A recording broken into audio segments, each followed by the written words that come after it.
लोकसभा चुनाव से पहले मोदी सरकार ने सीएए की अधिसूचना जारी कर दी है, जिसके बाद अब साफ हो गया है कि गैर मुस्लिम शरणार्थियों को नागरिकता मिल जाएगी।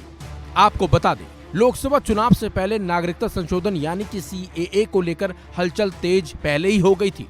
माना यह भी जाने लगा था कि जल्द सीएए लागू हो सकता है और मोदी सरकार जल्द इसका नोटिफिकेशन भी जारी कर देगी, और हुआ भी ऐसा, और मोदी सरकार ने इसे लेकर नोटिफिकेशन भी जारी कर दिया। इससे पहले गृह मंत्री अमित शाह ने भी नागरिकता संशोधन कानून को लेकर संसद में बता दिया था कि अफगानिस्तान, पाकिस्तान और बांग्लादेश मुस्लिम देश हैं।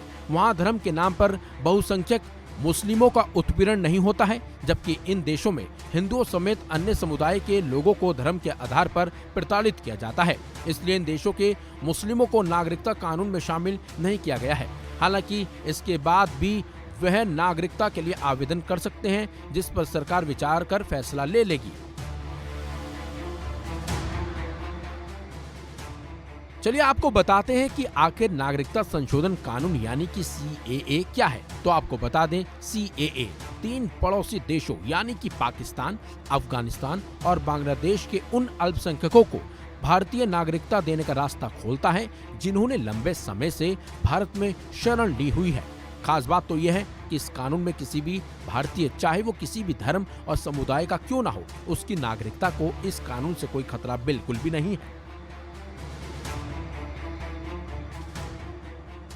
लेकिन सीएए को लेकर शुरू से ही विवाद होता रहा है, लेकिन सवाल ये उठता है कि आखिरकार इस पर विवाद क्यों हो रहा है। जानकारों की माने तो सीएए में पाकिस्तान, अफगानिस्तान और बांग्लादेश से विशिष्ट धार्मिक समुदायों, जिसमें हिंदू, सिख, जैन, ईसाई, बौद्ध और पारसी शामिल हैं, इन्हीं अवैध प्रवासियों को भारतीय नागरिकता देने का सीएए में प्रावधान है। लेकिन इस पर कुछ आलोचक कहते हैं कि यह प्रावधान भेदभावपूर्ण है, क्योंकि इसमें मुसलमानों को शामिल नहीं किया गया है, जिसके कारण ये विवादों में घिरा हुआ रहता है। लेकिन लोकसभा चुनाव से पहले मोदी सरकार ने एक बड़ा फैसला लेते हुए सीएए का नोटिफिकेशन जारी कर दिया है। अब देखना होगा कि विपक्ष इस पर क्या कुछ कहता है। फिलहाल इस खबर में बस इतना ही। अपडेट्स के लिए बने रहिए वन इंडिया हिंदी के साथ।